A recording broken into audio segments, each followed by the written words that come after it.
edhe pyetja e fundit vjen nga Murati nga Italia, thotë selam aleikum hoxh. Thotë kur është mosha më e mirë për të martuar, apo cilat janë qëllimet në botën që jetojmë sot që njeriu të martohet?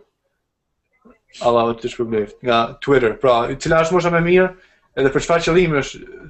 Pejgamberi Muhammed alayhi salatu wassalam ka thënë për martesën, martohuni sa më herët sepse është mirë për ju, sepse kur janë kushte të fjalën normalisht, se dikush e ka haram martesën, rrepsisht ndaluar. Dikush e ka obligim, farz mu martu.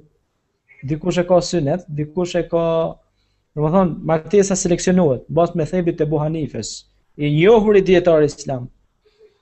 Dhe sa i takon martesës, martesa pejgamberi alayhis salatu wassalam ka thonë si për mashkullin si për femrën, por për femrën ka thonë martohet gruaja për këto gjëra.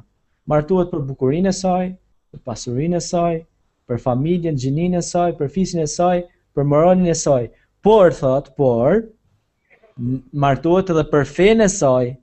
Nëse ka fenë, thot, mjafton i ka gjitha këto. Nëse se ka pasurinë, bukurinë, nëse ka islamin, ajo ka edhe moralin, edhe bukurinë, sepse bukuria shkon e vjen, edhe njeri, domethënë, martesa nuk është, domethënë, diçka që bëhet një herë një jetë, domethënë, edhe s'di sa herë, domethënë, me ndru sikur botonin, si ndran aty kanalet e televizionit.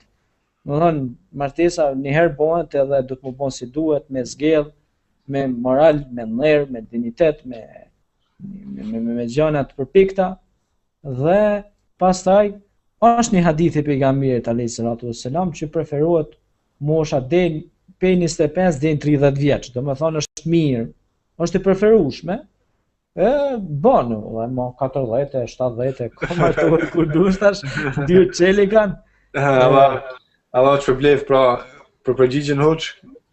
Pra me këtë intervistë ne përfshijmë shumë gjëra, elhamdullah kishim disa pyetje dhe komente.